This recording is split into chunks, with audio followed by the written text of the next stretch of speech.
오늘 시험은 잘 보셨나 궁금합니다. 내일 할 거를 오늘 급하게 또 학교에 들어와 있는 마이크로 스튜디오로 영상을 한번 찍어보고 있습니다. 오늘은 약물과 알레르기 파트에 대한 강의를 시작하도록 하겠습니다. 자, 약물과 알레르기 강의를 하도록 할 거고요. 강의는 두 파트로 나눠서 동영상을 찍도록 하겠습니다. 학습 성과를 보시면, 펜을 놓쳤네요. 학습 성과를 보시면 약물 알레르기를 정의를 할 수 있으면 됩니다. 그 다음에 알레르기 일으키는 주요 약물군에 대해서 몇 가지 설명할 수 있으면 좋을 것 같고요. 유발기 전 3가지 정도를 설명할 수 있으면 될 것 같습니다. 약물 알레르기가 이제 생길 수 있는 가능성이 있는 분들한테 얘기할 수 있는 예방 수칙을 설명할 수 있으면 좋겠습니다. 여기까지가 첫 번째 강의 영상이 될 거고요. 두 번째 강의 영상을 미리 말씀드리면, 알레르기 반응이 일어날 때 주요하게 관계되는 우리 몸에 있는 녀석 중에 하나가 히스타민입니다. 이 히스타민이 나왔을 때 어떤 수용체에 반응을 해서 여러 가지 증상들을 나타내는지 설명할 수 있으면 좋겠고, 이러한 것들을 막기 위해서 항히스타민제는 어떤 걸 쓰고 있는지, 부작용, 그 다음에 임상적 활용 방법에 대한 설명들을 하면 좋겠습니다. 그 다음에 대표적으로 알레르기 반응 증상 중에 대표적인 천식과 관계돼서 가장 쓰는 중요한 2가지 증상 완화를 시킬 수 있는 녀석들에 대한 설명들까지 하면 오늘 파트에 이해를 하는 거라고 생각하시면 될 것 같아요. 그러면 사례부터 한번 시작을 해보도록 하겠습니다. 가벼운 감기 증상으로 진찰을 받고 약을 처방받았어요. 근데 약을 복용을 하고 2시간이 지나니까 목이 간질간질하고 입술 이런 것들이 부풀어 오르는 증상들이 일어납니다. 뭔가 이제 부작용이라고 생각할 수 있죠. 그리고 점차 시간이 경과하면서 복통 이런 것들로 인해서 응급실 방문하는 경우, 약물 부작용 중에 이렇게 고용량에 의해서 생기는 구토라는 것하고 좀 상관없이 이렇게 알레르기하고 비슷한 증상들이 일어날 수 있는 상태가 있다라는 것을 이해하시면 될 것 같고요.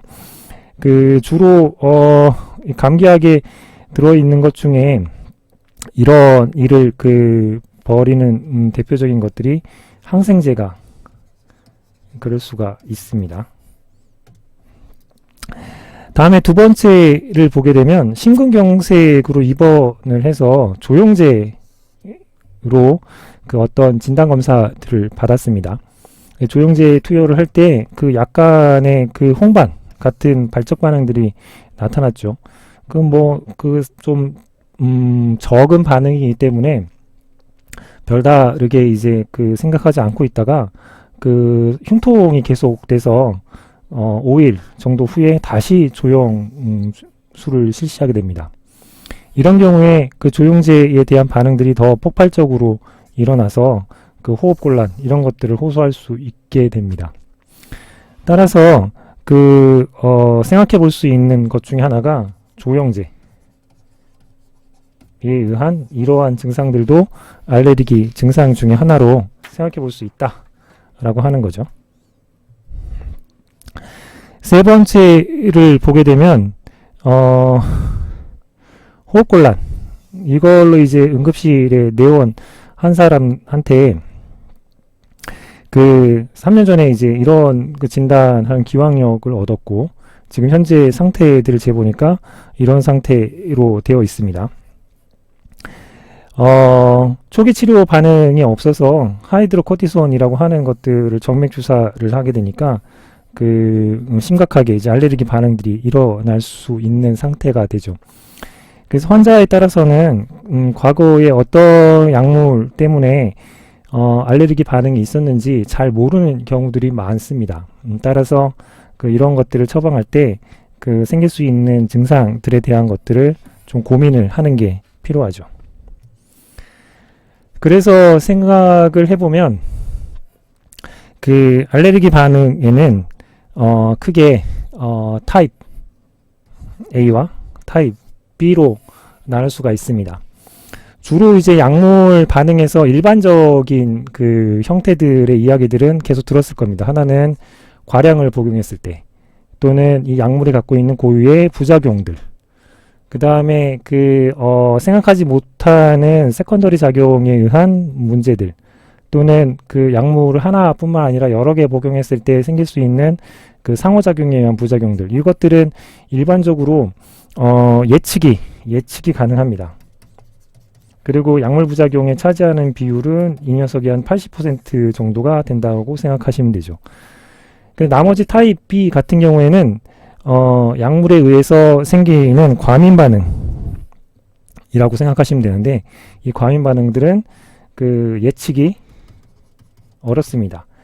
어렵다는 얘기는 어떤 사람한테 그 이러한 반응들이 일어나는지, 그리고 어느 정도 복용해야지 일어나는지, 이것들을 정확하게 예측하기 어렵다라고 하는 측면들이 있죠. 이것들을 보통 20% 정도라고 생각하시면 되고요. 이러한 그 반응 중에 하나가 그 인톨러런스라고 하는 게 있습니다. 그래서 약물 반응들은 나타나지 않고 부작용만 나타나는 그 불내성 같은 형태들이 있고요. 그 다음에 사람에 따라서 그 약물 유전체 같은 것들이 좀 상이해서 그것들로 인해서 생기는 약물 부작용 같은 것들이 있고, 그 다음에 드럭 자체가 그 항원으로 이제 작용을 해서 생기는 부작용, 이런 것들이 모두 이제 관계될 수가 있습니다. 그러면 첫 번째로 고민하셔야 될 것들이 이제 약물 알레르기란 정의는 그러면 어떻게 내리는 게 좋겠는가라고 하는 것들이죠.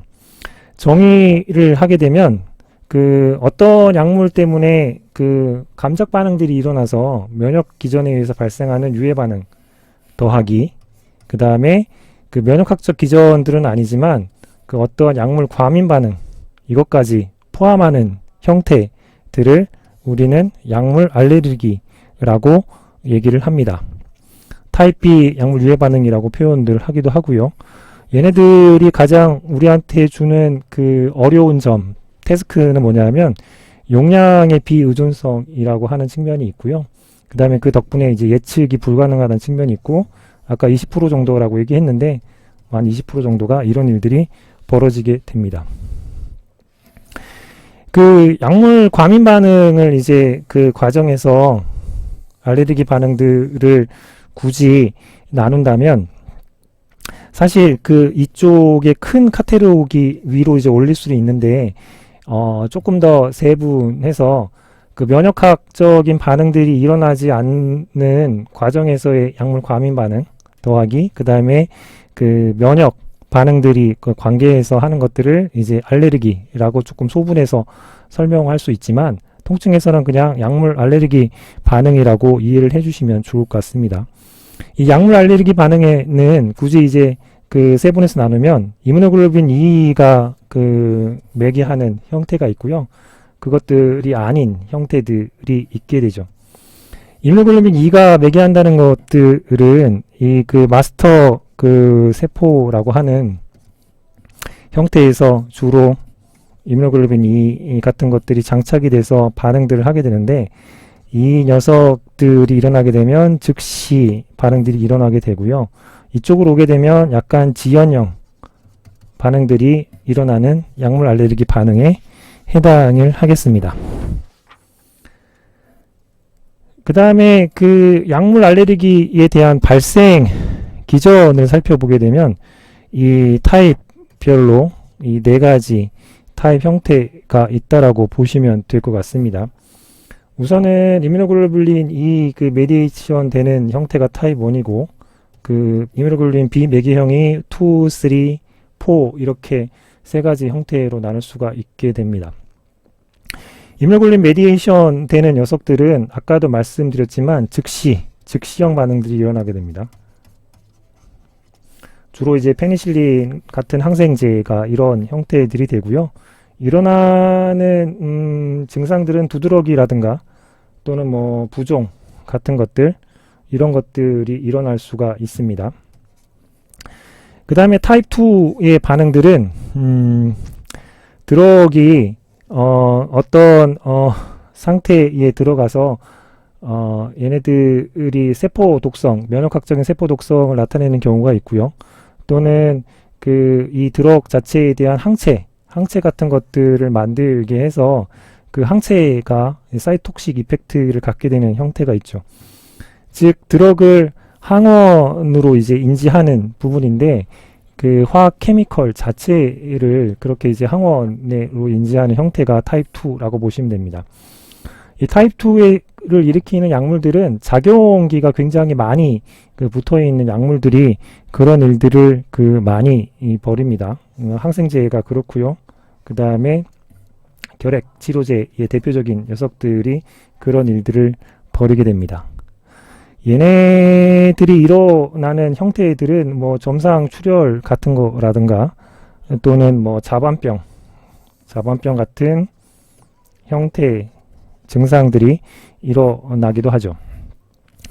그 다음에 타입 3는 이 녀석 약이 어떠한 단백질하고 이제 결합들을 해서 이 자체가 이민 반응들을 일어나게 하는 겁니다. 즉 얘네들이 항원으로 작용을 해서 여기에 대한 항체 반응, 이뮨 컴플렉스 반응들이 일어나게 되는 것들이죠.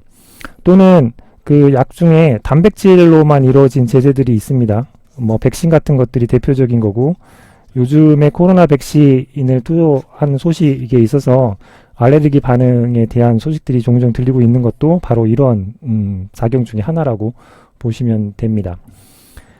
이렇게 단백질 제제라든가 또는 약이 단백질하고 결합해서 항원으로 인지되는 부분들은 여기에 대한 항체 같은 제제들이 이제 그런 일들을 벌이게 되고요. 또는 단백질하고 잘 결합할 수 있는 작용기를 갖고 있는 약물들, 그런 것들이 이런 증상들을 벌이게 됩니다. 이런 상황들이 되면 생길 수 있는 것 중에 하나가 뭐 혈관의 염증 같은 것들이 생길 수 있게 되죠. 그리고 또 하나는 뭐 혈청병이라고 하는데 이거는 한 2일에서 적게는 뭐 3주간 과민 반응들이 계속 지속되는 형태로도 나타날 수 있게 됩니다. 가장 무서운 거는 타입 이제 4인데 이제 지연형으로 늦게 일어나긴 하지만 이러한 약들이 우리가 몸에 있는 T세포를 활성화시켜서 이제 발생하는 형태라고 보시면 됩니다. 그래서 약이 셀을 메디에이션 해가지고 일어나는 약물 알레르기 반응이고요. 당연히 T세포가 활성화될 때까지 시간이 오래 걸리기 때문에 지연형 타입이라고 이해를 해주시면 될 것 같습니다. 여기에 뭐 통풍의 치료제라든가 뭐 조영제 뭐 등등 이런 것들이 여기에 해당할 수가 있고요. 얘네들은 뭐 팩스드 드러그 이럽션이라고 하는 반응들부터 시작해서 반점 또는 뭐 세인존스 증후군, 텐 같은 심각한 질환들까지 다양하게 일어날 수 있습니다.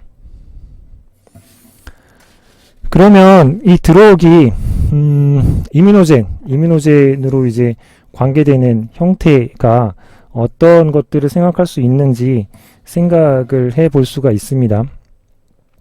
첫 번째는 아예 약 자체가 백신 형태 또는 단백질 제제 형태로 돼서 이종 항원으로 인지할 수 있는 형태, 이거는 당연히 이해할 수 있겠죠. 뭐 인슐린 제제도 있을 수 있고 또는 백신 제제 뭐 이런 것들이 관계할 수가 있게 됩니다. 또 한 가지들은 케미칼이지만 이 작용기들이 굉장히 많아서 여러 가지 단백질하고의 반응이라든가 이런 것들을 통해서 항원으로 인지될 수 있는 가능성이 있는 약물들이 존재를 합니다.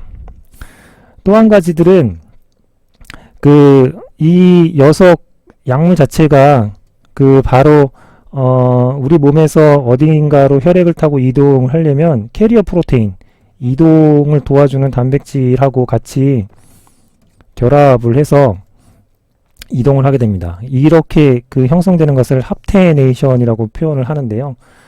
이렇게 단백질하고 약물이 합테네이션이 벌어지게 되면 우리 몸에 있는 이동 단백질이지만 그 케미칼이 붙어 있는 관계로 얘를 그 외부 항원으로 인지할 수 있는 가능성들이 생깁니다. 이런 그 이동 단백질하고 결합하는 녀석들이 항생제 같은 것들이 많이 있죠. 또는 안티사이로이드 드럭 같은 것들도 거기에 해당을 합니다. 이런 경우가 생기면 마찬가지로 면역 반응이 일어날 수가 있게 됩니다. 또 한 가지들은 그 약물이 그 원래 약은 그런 일이 벌어지지 않지만 얘가 이제 간에서 대사가 되면 대사체 약들이 마찬가지로 단백질하고 결합을 할 수 있게 되는 상황이 되죠. 그렇게 합테닉 폼으로 일어나서 벌어지게 되면 똑같은 일들로 면역 반응들이 일어나게 됩니다. 이제 마지막은 그 T셀, 수용체, T셀에는 여러 가지 이제 수용체들이 있는데 여기를 자극해서 T세포를 활성화시키는 기전으로 작용하는 약들이 그 존재를 하고 이런 것들이 면역 반응들을 강화시키는 일들을 벌이게 됩니다.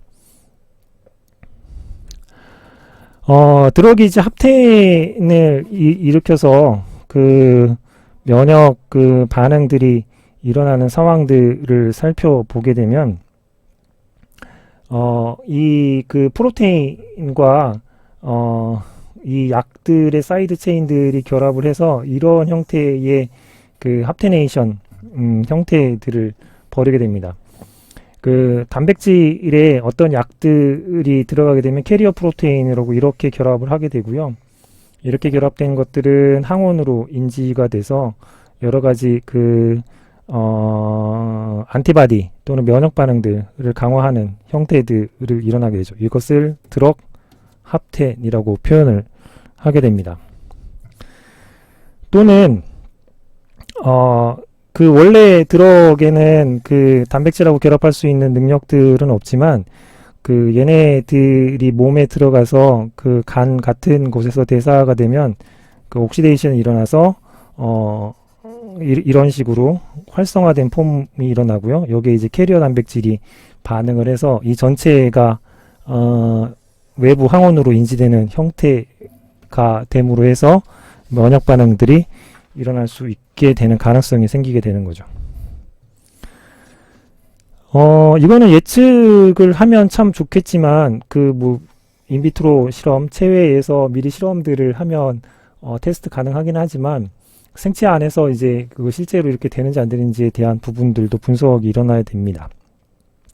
문제는 이 그 쓰는 약들이 들어가서 보통은 그 우리 면역 반응들을 활성화시키려면 그 수용체들의 자극을 통해 가지고 이 녀석을 활성화시켜야 되는데 대표적으로 이런 것들 활성화되려면 안티젠 프리젠팅 셀이라고 하는 것들을 통해서 그 활성화시킬 수 있는 것들을 먹은 것들을 프리젠팅 해가지고 활성화시키는 건데 공교롭게도 이 과정하고 유사하게 생기는 형태가 이 약물 자체가 바로 수용체들을 그 건드려서 즉 T셀 리셉터를 액티베이션 시켜서 그 이뮨 반응들을 강화시키는 거죠. 결국에는 이 녀석, 액티베이션 된 이 녀석들이 우리 몸에 여러 가지를 가서 망가뜨리는 역할들을 하게 됩니다.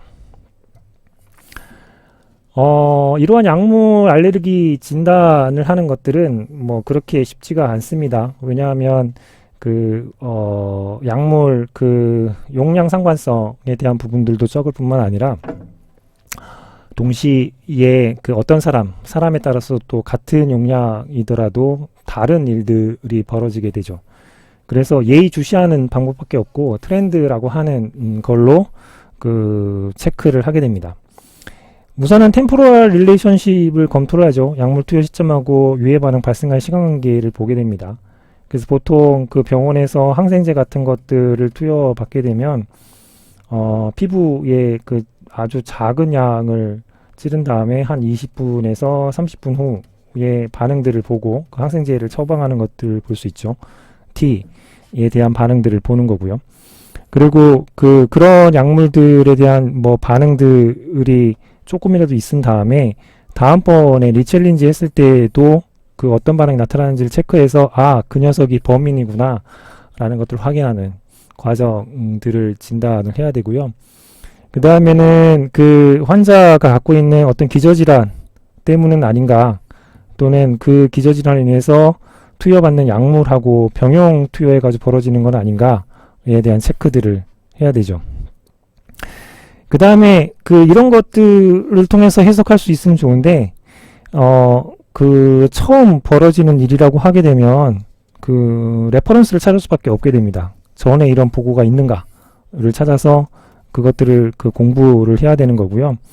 그 다음에 만약에 이런 상황에서 반응들이 일어난 약들을 찾게 된다면 그 당연히 그것들을 중단한 다음에 그 증상들이 없어지는가를 찾아서 그 원인이 되는 것들을 진단하는 방법들에 해당하겠습니다. 그 약물 반응을 일으키는 가장 흔한 원인 약물들을 몇 가지 들으라고 한다면, 우선은 아스피린, 엔세이드 계열의 소염 진통제가 가장 많이 쓰기도 하고 이런 일들이 벌어집니다. 보통 한 15% 정도에서 과민 반응이 일어난다고 보고가 되고 있고요. 항생제 같은 경우도 한 10% 정도의 과민 반응이 있다라는 보고가 되고 있습니다. 그 다음에 그 경련을 줄이는 항경련제, 뭐 항전간제라고 표현하기도 하고 항경련제라고 표현하기도 하죠. 이런 것들이 또 과민 반응이 일어난 것들이 보고가 되고 있고요. 결핵제, 이소니아짓 같은 경우, 그 다음에 조영제, 그 다음에 근육이완제라든가 마취제, 그 다음에 진통제, 그 다음에 통풍치료제, 통풍치료제에 해당하는 녀석들도 과민 반응이 흔하게 벌어지는 녀석으로 보고가 되고 있는 상태입니다. 그 과민 반응이 일어나는 시간적인 형태로 분류를 하게 되면 그 즉시 일어나는 반응과 그 천천히 일어나는 반응으로 그 할 수가 있게 됩니다. 즉시한 반응은 아까도 얘기했지만 이뮤노글로불린 E 메디에이션 된 반응들이고요.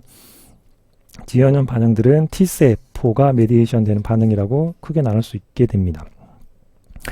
즉시형 반응들은 보통 그 3시간 안쪽, 뭐 가장 그 적합하게는 1시간 안쪽에서 벌어지게 되고요. 지연형 반응들은 보통 6시간 이상, 어떤 경우에는 그 거의 며칠이 지나서 벌어지는 경우도 있게 됩니다.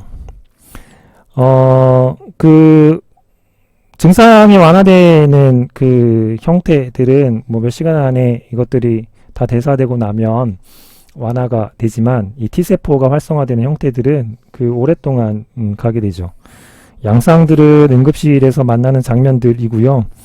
그 이쪽에 있는 형태들은 조금 위급한 상태로 벌어지는 형태라고 보시면 됩니다. 이건 뒤쪽에서 좀 더 증상들에 대한 설명들을 할 때 말씀을 드리도록 하겠습니다.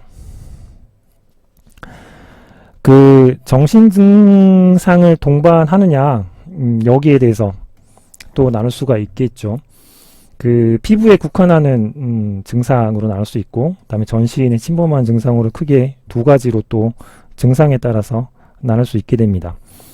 피부에 국한하는 반응들은 뭐 두드러기라든가 약발진이라든가 홍반이 생기는 정도이고요. 이것들은 주로 이뮤노글로불린 E 메디에이션 되는 경우가 상당히 많고요. 전신에 침범하는 경우는 T셀 메디에이션 경우들이 그 될 수가 있겠죠. 아나필락시스 쇼크 반응, 그다음에 그 과민 증후군이라든가 스티븐슨 존슨 증후군, 독성 표피 괴사 용해 반응 같은 톡식 에피더멀 네크로시스라고 하는 텐, 이런 반응들이 전신 침범하는 좀 위독한 반응이라고 볼 수 있게 됩니다.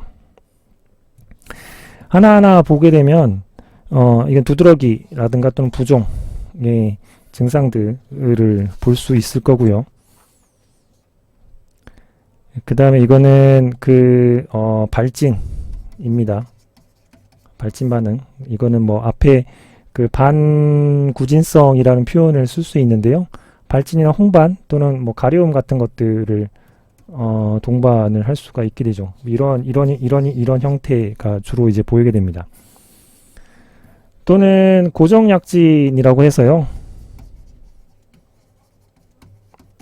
그 전체적으로 벌어지는 게 아니라 아주 일부 VV의 이런 식의 발진 반응들이 또 약물 알레르기 증상들 중에 하나가 되겠습니다. T셀이 메디에이션 됐을 때 이제 벌어질 수 있는 것 중에 좀 약한 거가 이거는 급성, 전신성, 발진형, 농포층이라고 볼 수 있는데 이런 식으로 뭔가 이제 그 물집이 잡힌 것처럼 보이는 형태가 되죠. 다음에 드럭이 일어나는 이제 아나필락시스 반응 같은 것들이 30분 이내에 이제 벌어지면 좀 이제 위험한 상태가 되는데 그 여러 가지 증상들로 나타납니다. 전신 두드러기가 나타나기도 하고요. 호흡곤란이 일어나기도 하고 혈압 저하 또는 실신을 하기도 합니다. 복통이 일어나기도 하고 발작이 일어나기도 합니다. 그래서 아나필락시스 반응이라고 하는 것들이 굉장히 다양한 형태로 나타난다라고 하는 것들이죠. 그리고 이러한 반응들이 얘가 이제 뭐 부종이 이렇게 보이기도 하고 이런 형태가 나타나기도 한다라고 하는 겁니다. 그 다음에 타이본이 나타나는 기전들을 간략하게 좀 설명을 드리면 그 외부에 이제 안티젠이라고 하는 것들이 이게 약이 될 수가 있겠죠. 이제 이게 반응들을 해서 그 안티젠 프리젠팅 세포의 어떤 자극들을 주게 되면 얘들이 이제 반응을 해서 B세포에서 임무글로빈 E를 많이 만들어서 이 마스터셀에 그 임무글로빈 E 수용체 같은 것들을 이제 많이 붙이게 됩니다. 이런 상황에서 이제 이 약물들이 자극들이 왔을 때 굉장히 빠른 형태의 그 이펙트가 나타나는 형태가 타이본 그 과민 반응이라고 보시면 될 것 같습니다.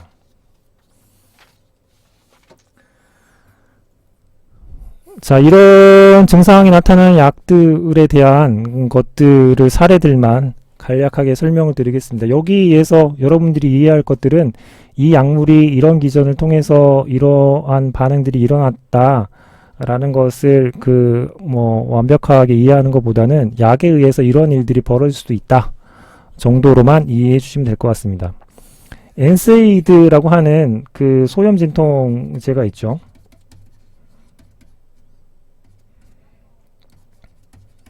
해열 소염 진통제 엔세이드, 대표적으로 아스피린 같은 것들이 있습니다.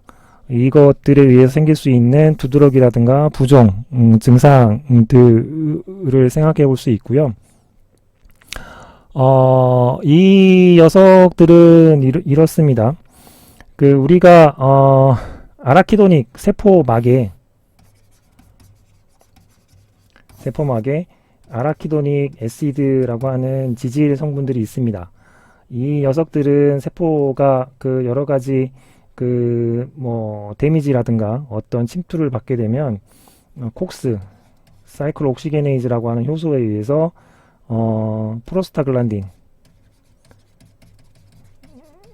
글란딘을 만들고 이 녀석들이 염증 반응들을 일으키는 일들이 벌어지게 됩니다. 그에 따라서 그 염증 반응들의 고생을 차단하려고 이 콕스를 억제하는 대표적인 약물이 바로 엔세이드 형태인 거죠. 근데 아라키돈 애시드 가지고 또 하나의 작용인 게 럭스가 작용을 해서 그 만드는 녀석들이 유코트리엔 같은 것들이 있게 됩니다. 근데 어떤 사람들은 이 콕스를 차단을 하게 되면 이것만 차단을 하는데 그 어떤 사람들은 이걸 차단을 이런 식으로 시켜버리면 이 럭스 기전들을 올리는 사람들이 생깁니다. 그래서 때에 따라서 사이클 옥시게네이즈를 억제함으로 해서 유코트리엔이 일시적으로 증가하는 일들이 벌어질 수가 있게 되고요. 이 유코트리엔이라고 하는 녀석들은 알레르기 유발 물질 중에 하나입니다. 따라서 엔세이드의 전통적인 작용 기전에 의해서 알레르기 유발 물질이 일시적으로 올라가는 사람들이 생기고 이런 일들 때문에 그 20-30분 안에 그 여러 가지 문제들이 생기게 되죠. 이것들이 일어나는 것들을 막기 위해서 대체 그 약물들 중에 하나가 뭐 콕스2만 스페시픽하게 이니비션 한다거나 또는 아세토아미노펜 같은 것들을 쓴다거나 하는 형태들을 생각해 볼 수 있게 됩니다. 그 증상으로 보게 되면 감기약을 복용을 했는데 20분 후에 호흡곤란 이런 것들이 왔습니다. 감기약 성분들을 보니까 뭐 이런 것들 뭐 세파클로라고 하는 항생제 또는 이거는 해열 진통제, 이건 해열제고요. 이거는 항생제, 항균제에 해당합니다. 그 다음에 이거는 뭐 히스타민, 항히스타민 이제 이거는 또 뭐 그 기침을 조금 줄여주는 형태인 거죠.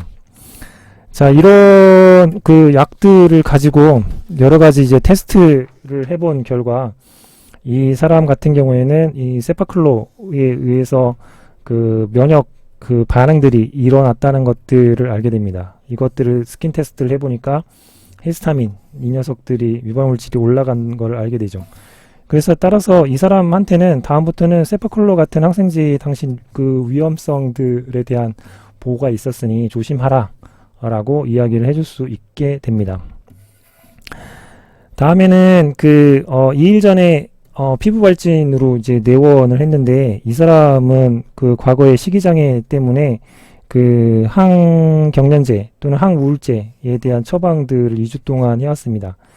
그 문제는 2주 동안 아무 일 없이 잘 복용해 왔던 것도 어느 순간 그 면역 그 반응들이 일어날 수 있다라고 하는 것들에 대한 증례라고 보시면 됩니다.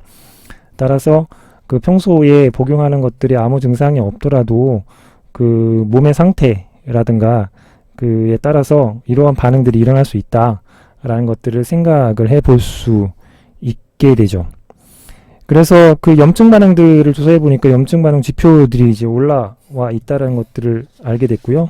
자, 이런 반응들이 있게 되죠. 그래서 그 보통 먹고 있던 약들 중에서도 이러한 반응들이 생길 수 있다라는 것들을 염두에 두시면 좋을 것 같습니다. 그 다음에 드럭 하이퍼 센시티브 신드롬이라고 하는 것들이 그 뭐 보통 항경련제라든가 또는 뭐 통풍치료제 이런 것들 때문에 이제 일어날 수가 있고요. 대부분 그 접촉한 이후에 그 2주 또는 뭐 많게는 한 달 이후에 이제 일어날 수도 있다라고 하는 형태들을 좀 기억을 해주시면 됩니다.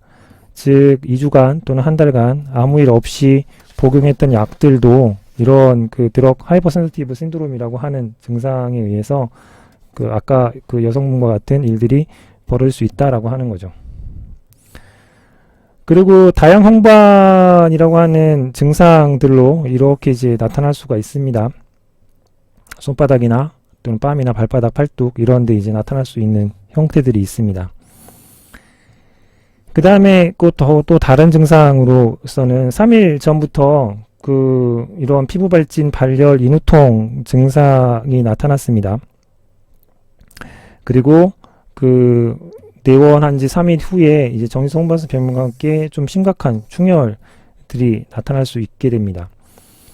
근데 이 사람이 그 오래전에 이제 먹었던 약들 중에 3주 전에 먹었던 약들 중에 뭐 우울증에 복용되는 약들하고 이런 것들을 복용했다라는 것들을 알 수가 있죠. 따라서 굉장히 그 뭐 2주 전, 3주 전에 먹었던 약들로 인해서 이런 증상들이 나타날 수 있다라는 것들만 좀 이해를 해 주시면 됩니다. 왜냐하면 전날에 무슨 약을 드셨나요? 또는 뭐 일주일 전에 약을 드셨나요? 라고 했을 때 아니요 라는 답들을 받을 수 있게 되는데 이런 상황들도 나타날 수 있다라는 것들만 생각해 주면 됩니다. 자, 이런 형태의 증상이 나타날 수가 있고요. 그 다음에 뭐 이렇게 각막에 이런 증상들로 결막의 충혈 같은 것들도 보고될 수가 있게 됩니다. 그 다음에 그 좀 심각한 증상 중에 하나가 스티븐 존슨 신드롬이라고 하는 녀석입니다. 이 녀석들은 뒤쪽에 있는 10하고 그 증상이 이제 10에서 30% 정도 겹치게 되는데요. 약물이 노출되고 나서 보통 2주 후에 보통 벌어지게 되고 주로 T셀 메디에이션으로 일어나는 경우들이 많게 됩니다. 그리고 그 진물음의 정도가 보통 10% 밑으로 돼서 일어나는데 얘네들이 화상 입은 것하고 유사하게 이제 보이기 때문에 좀 실수를 할 수 있게 됩니다. 굉장히 시비한 형태로 나타나게 되고요. 시스테믹하게 이런 경우에는 빨리 이제 증상을 완화시켜야 되기 때문에 시스테믹한 글루코코티코이드 치료를 하게 됩니다. 이런 식으로 보이기 때문에 마치 화상 환자처럼 보일 수가 있게 되죠. 약물 알레르기 반응 중에 가장 심각한 녀석 중에 대표적인 놈이 톡식 에피더말 네크로시스라고 하는 녀석입니다. 가장 심한 반응의 물질 반응이고요. 모탈리티가 30%에 가깝게 됩니다.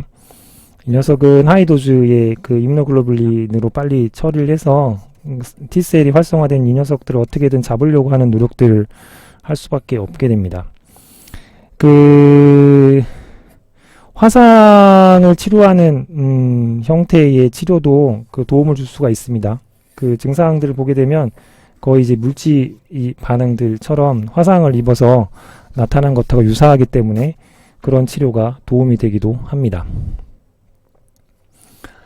알레르기 반응들이 일어나는지 안 일어나는지 진단을 할 수 있는 방법들은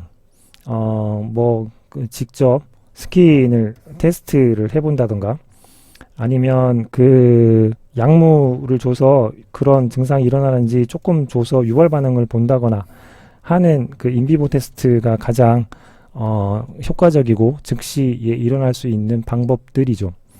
인비트로 테스트를 통해서 임무노글로빈 E가 이제 많이 생겼는지 또는 바소필릭 이런 세포들이 많이 있는지 테스트 해볼 수 있지만 이거는 좀 실험실적으로 가야 되기 때문에 주로 이쪽을 선호한다고 보시면 될 것 같습니다. 지연형 반응들은 좀 테스트하기가 쉽지는 않습니다. 림포사이트가 이제 액티베이션 되어 있는지에 대한 부분들을 보거나 또는 패치 테스트 같은 것들을 붙여놓고 이틀 후, 2일 후 또는 3일 후 이렇게 관찰하는 방법들을 선택을 하게 되죠. 주로 인비보 테스트를 선택을 해서 진단을 하는 추세다라고 하는 것들을 이해해 주시면 될 것 같습니다. 예전에 썼던 임무노글로빈 E 테스트들은 우리 혈청 안에 임무노글로빈 E가 있는지 없는지에 대한 부분들을 테스트하는 방법이었는데 요즘에는 거의 쓰고 있지 않은 방법이라고 보시면 될 것 같고요. 주로 여러분들이 많이 접했던 것처럼 스킨 테스트를 해놓고 이 녀석들이 부풀어 올리는지에 대한 테스트들을 하게 되죠. 그래서 팽윤하는 정도를 봐서 이 약물에 대해서 이 사람들이 반응을 하는구나 그렇지 않은구나 라는 것들을 보게 되고요. 주로 이제 이런 반응 즉시형 반응들은 15에서 20분 정도에 보게 되고 지연형 반응들은 12시간 아니면 다음날 보게 되죠. 찌른 다음에 다음날 이제 보고를 하게 됩니다.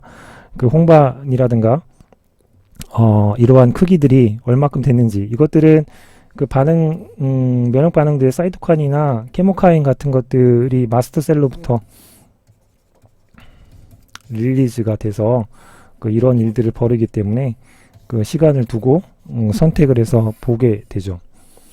또는 여러 약물들이나 음식물들에 대한 반응들을 보기 위해서 패치에 약들을 여러 개 한 다음에 붙여놓고 보통 이틀 또는 길게는 72시간 정도 지나서 어떤 녀석에 이런 반응들이 벌어지는구나 라고 하는 첩보 검사라고 하는 것들을 통해서 이 사람한테 이제 일어나는 즉 약물들을 여러 개 복용을 받았을 때 생길 수 있는 진단에 대한 툴이라고 보시면 될 것 같습니다.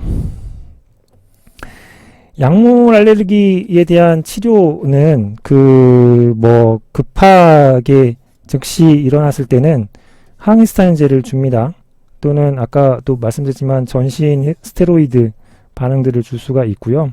아나필락시스 쇼크 반응이 일어났을 때는 산소 또는 수의 기도 확보하면서 지켜보는 수밖에 없고, 이 증상들이 너무 심하다 그러면 에피네피린 같은 것들을 줘서 우선은 바이탈을 잡으려고 하는 형태들을 하게 되고요. 그 즉시형으로 일어나지 않은 경우에는 항히스타민제 또는 전신 스테로이드, 그 다음에 그 면역글로불린 같은 것들을 주사를 해서 T세포 활성화된 녀석들을 좀 죽이려고 하는 장면들로 처방을 할 수 있게 됩니다. 그 약물 알레르기를 경험했던 사람들한테 그 장기적으로 관리를 어떻게 해야 되냐면, 유사약제를 회피를 하고 대치약제를 당연히 사용을 해야 되겠죠. 이런 걸 하려면 그 환자한테 당신은 항생제에 약물 알레르기 반응이 있었으니 향후에 이런 리포팅을 진료받을 때 하십시오 라는 것들을 좀 교육을 잘 시킬 필요가 있고요. 약제를 사용을 하는데 그것들을 피할 수 없는 경우, 그 약밖에 쓸 수가 없는 경우에는 탈감작 효법들을 생각해 볼 수가 있게 됩니다. 주로 백타락탄 안티바이오틱 같은 항생제 또는 인슐린 이런 것들이 해당하는데, 어떻게 하냐 하면 조금 아주 적은 양으로 감작을 시키는 거죠. 여러 번. 그래서 그 부분들을 조금 반응들을 완화시킬 수 있는 형태가 탈감작 요법이라고 생각을 하시면 됩니다. 그리고 조영제 같은 것들은 진단하려면 꼭 필요한데, 여기에 과민 반응이 있을 때는 어떻게 하느냐, 이거를 안 쓸 수는 없고, 미리 알레르기를 좀 저하시킬 수 있는 항히스타민이나 스테로이드를 전 처치한 다음에 처방을 하는 방법들을 선택할 수 있게 됩니다.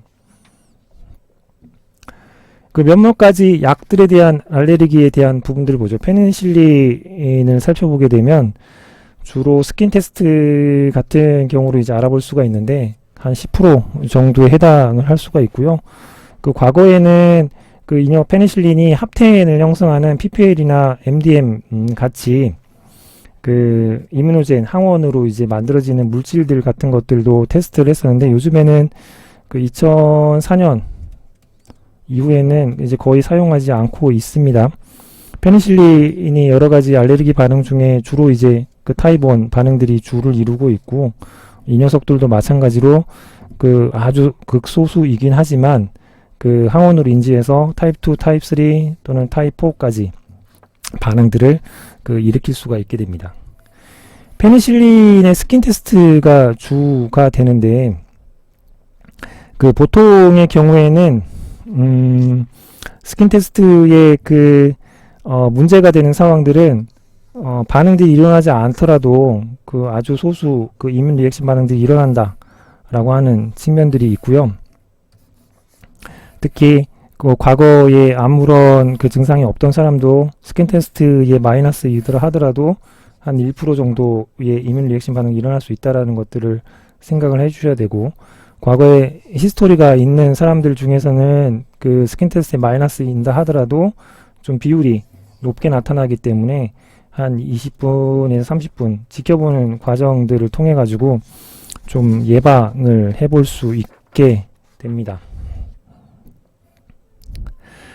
백타락탐계 안티바이오틱 같은 경우에 이제 마찬가지 페니실린하고 같은 계열이기 때문에 페니실린의 면역 반응들이, 알레르기 반응이 일어나게 된다면 같이 일어나게 됩니다. 이런 경우에는 박탐의 장기가 최소화된 모노박탐 같은 걸로 대체를 해서 처방을 하기도 한다라는 이해를 해주시면 되고, 아스피린에 대해서도 많게는 20% 정도에 있어서의 반응들이 일어납니다. 대부분들은 아주 좀 사소한 증상들에 머무르긴 하긴 하지만, 아까도 말씀드렸지만, 아라키노딕 애시드를 가지고 콕스가 그 프로스타글란딘을 만드는 것을 억제하는 게 아스피린 기전인데, 이 녀석 가지고 그 만들어지는 유코트린, 이 녀석들이 상대적으로 높아지는 사람들이 있어서 이런 문제가 발생할 수 있게 됩니다. 이것들은 사전에 조금 그 약물들을 복용해서 그 미리 유발 검사 같은 것들을 테스트 해가지고 그 예방을 해볼 수 있게 됩니다. 그 다음에 대표적인 것들 중에 하나가 조영제에 대한 것들이죠. 이 녀석들은 들어가게 되면 히스타민을 다이렉트리하게 릴리즈 하는 일들이 벌어지게 됩니다. 주로 과거의 조영제 때문에 일이 있던 사람들이 다시 재발할 수 있는 확률들이 17에서 35% 정도 되기 때문에 조영제로 진단 검사 받았을 때 열감이라든가 이런 것들이 있었는지 확인하는 작업들이 좀 필요하다고 할 수 있겠습니다. 약제 부작용이 생겼을 때 예방할 수 있는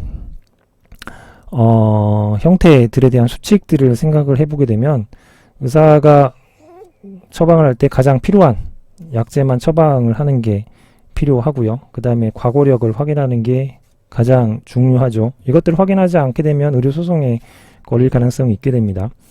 가능하면 경구로 투여하는 게 필요하죠. 왜냐하면 찬스들을 간을 통해 가지고 들어갈 수 있는 과정에서 걸러낼 수 있는 부분들이 있기 때문입니다.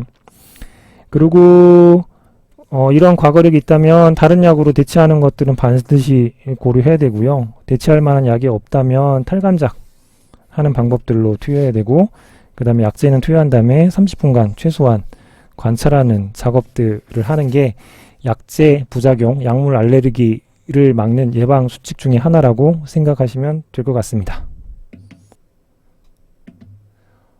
자, 이렇게 첫 번째 강의는 마쳤습니다. 조금 쉬었다가 두 번째에 대한 강의를 찍도록 하겠습니다. 편히 쉬시고 두 번째 영상에서 만나 뵙기로 해요. 감사합니다.